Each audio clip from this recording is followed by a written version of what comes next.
ദേശീയപാതയിൽ media one editor Pramod രാമനൊപ്പം ഇപ്പോൾ തിരുവനന്തപുരത്ത് UDF സ്ഥാനാർത്ഥി ശശി തരൂരുണ്ട്. അതിലേക്ക്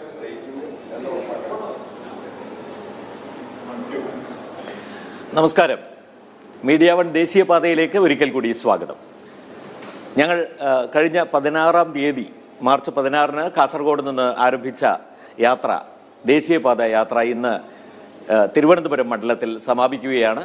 തിരുവനന്തപുരം മണ്ഡലം നമുക്കറിയാം, വളരെ ശ്രദ്ധേയമായ മത്സരം. കേരളത്തിൽ തന്നെ 2-3 മണ്ഡലങ്ങൾ എടുത്താൽ അതിലൊന്നാണ് തലസ്ഥാന മണ്ഡലം കൂടിയായ തിരുവനന്തപുരത്ത് നടക്കുന്നത്.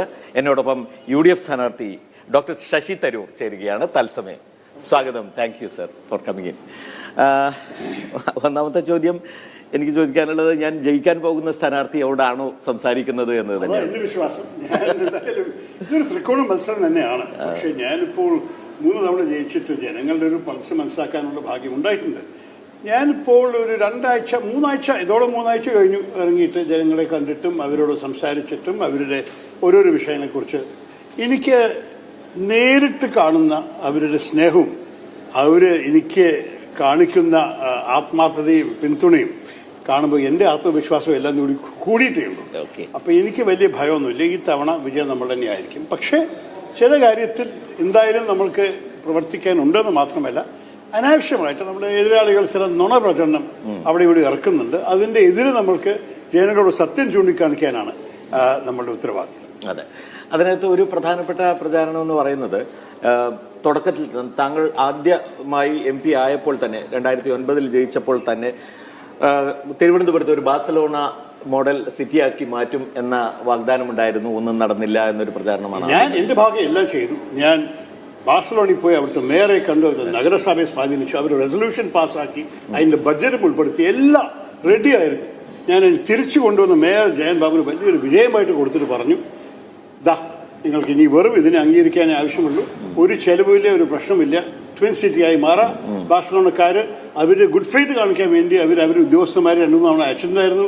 അവർ പിന്നെ ഒരു വലിയൊരു പാട്ട് കോൺസേർട്ട് നമ്മുടെ ടാഗോർ തിയേറ്ററിലൊക്കെ നടത്തിയിട്ടുണ്ടായിരുന്നു. എല്ലാം സംഭവിച്ച ശേഷം ഈ CPM-കാരുടെ സങ്കുചിത രാഷ്ട്രീയ താല്പര്യം മാത്രമാണ് ഈ പദവിയെ കൊന്നത്. അവർ മനഃപൂർവ്വമായിട്ട് ഇതിനെ കൊണ്ടുവന്നില്ല നഗരസഭയിലെ ചർച്ചയ്ക്ക്. ചർച്ച പറഞ്ഞാൽ വലിയ ആവശ്യമില്ല, പാസ്സാക്കാനേ ഉള്ളൂ. പക്ഷെ അത് ചെയ്തില്ല, അത് ശ്രമിച്ചതും കൂടിയില്ല. മനഃപൂർവ്വമായിട്ട് അതിനെ വൈകിച്ച് ഒന്നും ചെയ്യാതിരുന്ന ശേഷം ഞാൻ ഇതിനെ ഒരു വിഷയമുണ്ടാക്കി. ഞാൻ പറഞ്ഞു ഇതൊരു അന്യായമാണെന്ന് പറഞ്ഞപ്പോൾ ആ സമയത്തുണ്ടായിരുന്ന UDF കൗൺസിലർമാർക്ക് വിഷയമുണ്ടാക്കി. പക്ഷേ അവർ മനഃപൂർവ്വം കൊണ്ടുവന്നില്ല. അത് കഴിഞ്ഞിട്ട് പുതിയൊരു മേയർ വന്നു, ശ്രീമതി ചന്ദ്രിക. ഞങ്ങൾക്കിത് ചെയ്യാൻ അവകാശമില്ല, അതുകൊണ്ടാണ് ചെയ്യാതിരിക്കുന്നത്. ഞാൻ പറഞ്ഞത് ഇത് പച്ച നുണയാണ്. ഒന്നാം കാര്യം, എല്ലാ നഗരത്തിലും ട്വിൻ സിറ്റി ഉണ്ടാക്കാൻ അവകാശമുണ്ട്.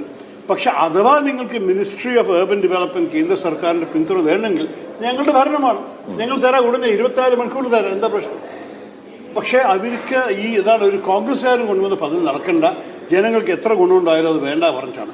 അതോ ബാഴ്സലോണ നമ്മളെ പോലെ ഒരു തീരദേശ തലസ്ഥാനമാണ്, നമ്മളെ കാട്ട് വലിയൊരു തുറമുഖമാണ്, ഒരു കൾച്ചറൽ ക്യാപിറ്റലാണ്, സാംസ്കാരിക മേഖലയിൽ പല കാര്യങ്ങൾ അവർക്ക് കഴിവുണ്ട്, മാലിന്യ പ്രശ്നങ്ങളെ പരിഹരിച്ചൊരു നഗരമാണ്. 1992 ഒളിമ്പിക്സ് വരുന്ന മുമ്പ് അവരുടെ കംപ്ലീറ്റ് ഒരു ഇൻറ്റിഗ്രേറ്റഡ് പ്ലാനോട് മാലിന്യ പ്രശ്നങ്ങളൊക്കെ കൂടി. ഞാൻ ഈ 4 കാര്യങ്ങൾ മാത്രം നമുക്ക് മതി. ഇതെല്ലാം നഗരത്തിൽ കൊണ്ടുവന്നു കഴിഞ്ഞാൽ എത്ര ഗുണം ചെയ്യും തിരുവനന്തപുരത്തേക്ക്. അതിനു വേണ്ടിയുള്ള എല്ലാ സഹായത്തിനും അവർ എക്സ്പെർട്ട് കൊണ്ടുവരാൻ തയ്യാറായിരുന്നു. അവരുടെ ബഡ്ജറ്റും നമ്മളെക്കാട്ട് 5 ഇരട്ടി വലിപ്പമുള്ളൊരു നഗരമാണ് ബാഴ്സലോണ. ഇതെല്ലാം പറഞ്ഞ ശേഷം എനിക്ക് ഇപ്പം കൂടി വിഷമം തോന്നുന്നുണ്ട്. കാരണം ഇതിനെ ചതിച്ചു. എന്നിട്ട് അവിടുത്തെ റെസൊല്യൂഷൻ 1 വർഷം കഴിഞ്ഞ് ലാപ്സായി.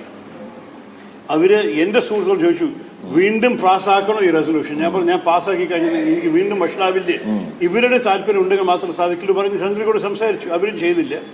അത് കഴിഞ്ഞിട്ട് ബാഴ്സലോണയിൽ തെരഞ്ഞെടുപ്പ് വന്നപ്പോൾ നമ്മൾക്ക് അനുകൂലമായി നിന്ന് സോഷ്യലിസ്റ്റ് സർക്കാർ ഇലക്ഷൻ തോറ്റു.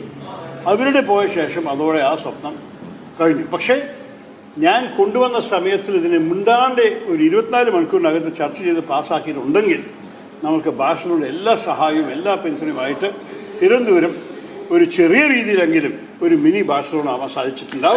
അതാണ് എൻ്റെ വലിയൊരു ദുഃഖം.